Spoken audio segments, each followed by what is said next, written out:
Ni ye fanga ka tagabolo ye mun bɛ fɛ ka nafolobatigiw ani kɛnyɛrɛ ye baarakɛyɔrɔ belebelebaw olu kan ka salen caman sara yaasa ka se ka jamana dɛmɛ wo mun bɛ yen k'o datugu ani ka se ka Ameriki Djamana ka seba tɛ minnu ye olu ka se ka basigi sɔrɔ fanfɛla la. This first 2 years,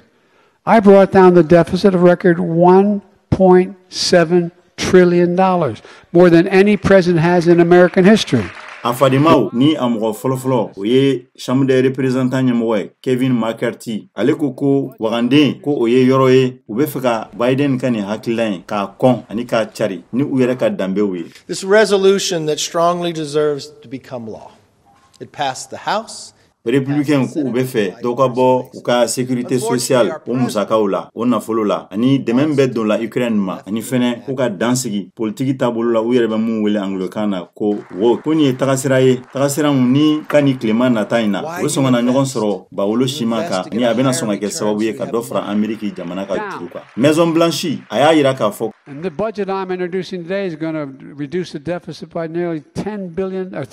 over trillion over 10 years. Foko a bɛ fɔ ka dɔ bɔ gɛlɛya la ni ka miliyari 2,900 $2 la san 10 nata kɔnɔna la ni o kɛra jaabi ye ka ɲɛsin a kɔrɔmatigɛlibagaw ma n'ale talen ka ɲɛsin bɛrɛbɛrɛtɔn démocratiw ma ko Biden a ye wulikajɔ kɛ yaasa bana min tun ye jamana sɔrɔ ni o covid ye ko a ye dansigi jamana ka sɔrɔ la kɛlɛ min bɛna daminɛ Biden ani bɛrɛbɛrɛtɔn ni ɲɔgɔn cɛ san 2024 na président y'a yira k'a fɔ fɛnɛ ko a bɛ fɛ ka miliyari $2,500 ko o don salen na denmisɛnninw fanfɛla la yaasa denbaya minnu bɛ yen ni se t'olu ye u ka sɔrɔ ko a ka se ka basigi. The poor have a way up and the wealthy still do very well.